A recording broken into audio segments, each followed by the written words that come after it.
What's up, everybody? Welcome back to the YouTube channel. How's it going? If you're new here, my name is Bailey Canning. I'm an independent marketing consultant based right here in Boulder, Colorado, where I'm currently coming from over here into some undisclosed park location. And on today's video, I wanted to quickly talk about why I believe that a podcast is the ultimate marketing and networking strategy. And if you've been in business any time, especially if you've been running your own business, you know how important it is not only to market your business continuously, but also to have a networking strategy where you're constantly connecting with both ideal prospects that you would like to work with eventually and or potential partners, vendors, whatever you want to call them, who can provide either complementary services. Perhaps you can team up on a project. Obviously, this is very industry dependent, or just people that would be good contacts to know who can also introduce you to someone who might be a client down the line. Everything I'll be talking about today is based on my own personal experience having a podcast and being a podcast host for right around 2 years, I want to say. But before we get into all that, you know what we got to do. We got to take care of the housekeeping. So if you like this video, if you want to see more content like this, make sure to like the video and subscribe to my channel because that is super helpful and will help me continuously put out more videos just like this. I'm aiming to put out 1 to 2 videos per week, all about branding, web design or development, and digital marketing. All right, so with all that out of the way, I first want to talk about my own experience hosting a podcast. If you weren't following me back then, it was called the Business Talks Podcast. I was using it as a marketing and networking strategy, although when I started it, I really had no idea what I was doing, quite frankly. Certainly learned a lot while I was doing it, but I was the host, and then about every week or 2 weeks, I would look to have a guest on, someone in my network, someone in marketing, sales, lead gen, entrepreneurship, etc. I started it during the COVID pandemic when basically everybody became a podcast host in their basement as well. But long story short, I thought it would be a great sales opportunity for the business work that I'm doing because I could get into other people's networks. So basically I have a guest on who is either tangentially in my network, so maybe someone I know from my agency days or something like that, or just a new person that gets introduced to me. And the thought process was by having a podcast and then having them be my guest and also having an organic, very chill conversation all about business. My thought process was that they will then share the podcast to their audience on LinkedIn, on YouTube, wherever. And then from there, I would become known in their audience. And then from there, that would ultimately lead to business. Now, I did get 1 or 2 clients from the podcast, but ultimately, I just came to realize after listening to a couple podcasts about how to grow a podcast that, quite frankly, I was doing literally the exact opposite of everything you should be doing if you actually want to have a podcast that leads to business success. And so ultimately, I can't be doing things just for fun. When it comes to the business work, I got to be doing things that move the needle and impact the bottom line. And so ultimately, with a very heavy heart, I had to come to the realization that the podcast just wasn't producing business results. And accordingly, I just could not continue to invest time and effort and energy into something because it is a lot of work starting the podcast, especially if you want to do it right. And so basically, if you want to have a podcast, and this comes a lot from what Jordan Harbinger talks about, who's one of the most famous OG podcasters back in the day. He's been one of the most successful podcast hosts in history. And he was saying you need to have a super niched down podcast that is super specific because unless you have a personality like Joe Rogan or Lex Friedman or Andrew Scholes or something like that, where you just have the top 1% personality and then a lot of luck as well, going super broad, I was just not going to be very helpful, quite frankly, for landing business results. Basically, my purpose here in this video is to essentially tell you everything that I learned in the podcast. And then if you are thinking about getting into the podcast marketing game, it is certainly not too late at all. I think podcasting can certainly be great, but I want to tell you how I would approach it just based on my experience of, I guess you could say failing, but it was a great learning experience over the past 2 years. So number one, I really think you can look at it as a sales tool, rather look at it as a content and networking tool. And by the way, everything I'm talking about today comes from the book Content-Based Networking.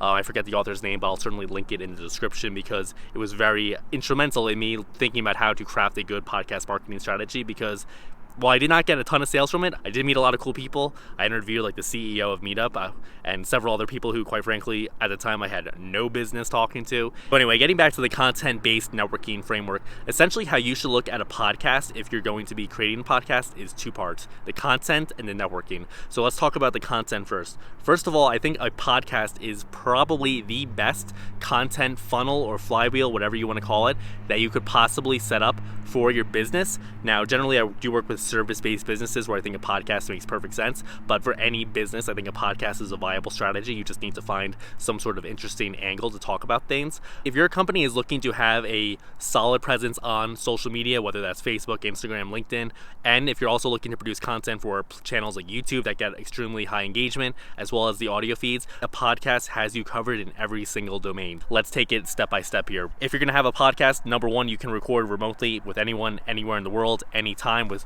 software like Riverside or even just Zoom if you're just getting started, although I would recommend investing in something like Riverside, just a lot better quality. For the most part here, we're talking about a guest-driven show, although this will work with just having you or maybe a co-host as well. The idea here is that you sit down and you record a podcast. Let's say, for example, it's 30 minutes long. You can then, one, have that podcast go out to all the audio feeds, so like iTunes, Spotify, Google Podcasts, etc. Then you can also record the conversation directly in the podcast editing software you're using, so like Riverside, for example, and then that conversation then becomes a full-length YouTube video. And then also you can take the YouTube video and then put it on your website. Now, if you use a tool like Descript, you can also create a transcription of the entire podcast interview, and then from that podcast interview, even if it's a guest or just like a solo podcast, again, talking about a certain topic, you can then, with a tool like ChatGPT or even like a writer you might want to hire, you can then craft a full-length blog article all about the topic you're talking about. And so for someone to get value from the content, they don't even need to listen to the podcast, which might take 30 to 45 minutes. Rather, they can just skim the blog post and come away with an immense amount of value. Also, then by having the content on your website, again, video, the transcription, the blog post summary, etc., then that's also going to be really good for SEO over the long term. And then finally, what you also get from this one piece of content is you could use it to essentially power your entire social media marketing strategy. So again, pretty channel agnostic here. Doesn't matter if you're on Facebook or LinkedIn, etc. But from the one full-length content piece, again, in this example, where we'll assume it's 30 minutes or so, you could then take 5 clips, anywhere between 1 to 3 minutes, we'll say, and then I would probably recommend adding some graphics. Then just taking that video and then splitting it up into pieces of content that can get found organically on social media. If you're an entrepreneur or you're an in-house marketing director and you're aware of how important channels are, like social media and like YouTube, and you understand the engagement that podcasts do get, I believe like the average engagement time for a podcast is something like 20 minutes, which is crazy. And you understand the value of people getting to know and trust you over a long period of time, which a podcast is great for, because I know many podcasts where I've listened to, whether we're talking about like sports or politics podcasts, where even though I've never met these people, I feel like I essentially know them, quite frankly. So that's really all I have to say on the content side. I would call it the ultimate marketing and networking tool. But now onto the networking side of things. So a podcast, and listen, it really doesn't matter if you have 5 listeners or 500 or 5,000. A podcast is a great way to give you a reason to have a conversation with someone. So for example, when I was going to college, they always said that like you should reach out to people on LinkedIn and ask them for coffee so you can talk about their job and get advice, blah, blah, blah. I don't think anybody ever did that, quite frankly.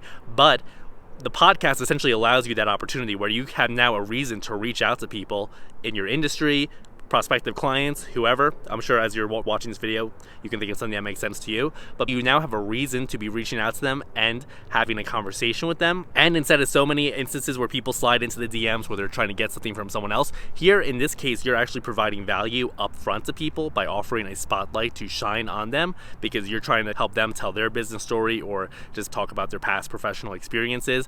I can tell you, I probably reached out to like at least 50 or more people to get on my podcast. I think we got to eventually like 80 or so episodes, and I would say probably only 1 or 2 people ever turned me down flat out. You'd be surprised that like literally nobody says no. Even people who you wouldn't even think would want to be on camera or do like a talk, you'd be very surprised how, yeah, maybe your podcast only has 5 listeners, but the person you asked, like the local real estate agent in your hometown, has literally never been on a podcast, and they're psyched to be on a podcast now that you just asked them. So from there, after you've already provided value to them by doing an interview, and then you're going to be providing more value once it's produced by posting it on YouTube and the audio feeds, and then continuously posting it that week on LinkedIn or other social channels, then not that we want to have ulterior motives necessarily, because I do think everything should be done from a place of abundance and just trying to provide value, because if you just do that, the universe has a way of rewarding that, let's just say. And so from there, check out the Christmas tree. And then from there, once you've already provided value up front to people and you've gotten to know them through this podcasting, it makes perfect sense for you after the conversation to say, hey, it's been great talking to you about, I don't know, B2B marketing in the IT field. Did you know that our marketing agency actually has a specific website package or something just for IT firms? Would you want to learn a little bit more about that? At that point, the prospect already knows you. They already probably like you, and they probably already trust you as a subject matter matter expert, because otherwise they wouldn't want to be spending time with you and sharing a screen with you. Also, side note, I'd especially recommend a podcast for younger people, because just the amount of influence and authority you gain by being seen side by side with someone is immense. You can never discount that. And so yeah, by co-creating content with your ideal prospects, it makes perfect sense to then start having an organic sales conversation about how your team can help them. And do remember, even though you are selling something to someone in most cases, especially here, ultimately at the end of the day, all the services you should be providing as a professional service provider should be paying them back immensely. So they should see a positive return on investment. And in that case, why does it really matter how much anything costs in the first place anyways? Ultimately, what I would say is that to get the benefits from a podcast,